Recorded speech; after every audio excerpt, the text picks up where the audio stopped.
এত সহজ আর এত মজাদার এই রেসিপিটা যদি আপনি ট্রাই না করে থাকেন তাহলে আজকে ট্রাই করে ফেলুন বাসায় যদি বাঁধাকপি থাকে। আসসালামু আলাইকুম, ওয়েলকাম মাই চ্যানেল শখের রাঁধুনি। আশা করছি সবাই ভালো আছেন। আজকে আমি শেয়ার করব বাঁধাকপির ভর্তা। এর জন্য আমি এখানে বাঁধাকপি কেটে নিলাম। বাঁধাকপিগুলো কেটে আমি সেদ্ধ হওয়ার জন্য প্রেসার কুকারে দিয়ে দিব।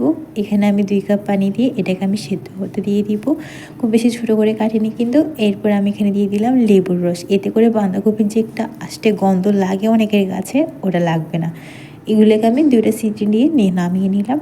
এখান থেকে আমি এগুলোকে পানি ঝরিয়ে নিয়ে নিব একটা স্টেনারে। এরপরে সরাসরি এটাকে আমি বেটে নিব গরম অবস্থায়। আর যদি ব্লেন্ডারে কাজটা করতে চান তাহলে অবশ্যই ঠান্ডা করে ব্লেন্ড করে নিলেই হয়ে যাবে। বাঁধাকপিগুলো বাটা হয়ে যাওয়ার পরে আমি এগুলোকে একটা প্লেটে তুলে নিয়ে শুকনা মরিচগুলো একটু চুলায় টেলে নিয়েছি। এবার এখানে শুকনা মরিচ আর কাঁচা মরিচটা খুব ভালো করে আমি বেটে নিব। সাথে দিয়ে দিব ধনিয়া পাতা। কাঁচামরিচ, শুকনো মরিচ আর ধনিয়া পাতার এই ফ্লেভারটা জাস্ট ওয়াও লাগে আমার কাছে। আর এটা যদি আপনি এমনিতেও ভর্তা করে খান, মানে জাস্ট এইগুলো দিয়ে, এটাও কিন্তু খেতে অনেক মজা হয়। তো এখানে আর কথা না বলে আমি দিয়ে দিব পেঁয়াজ। পেঁয়াজের স্বাদ মতো লবণ দিয়ে ফার্স্টে আমি পেঁয়াজটা কচলে নিব।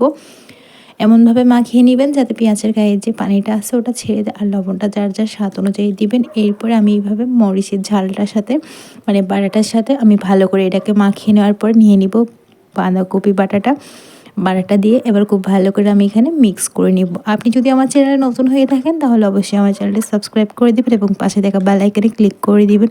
বাঁধাকপিটা ভালো করে মাখিয়ে নেওয়ার পরে দিয়ে দেব সরিষার তেল। সরিষার দিয়ে ভালো করে মাখানোর পরে আরেকটু ধনিয়া পাতা দিয়ে পরিবেশন করুন মজাদার এই রেসিপিটি।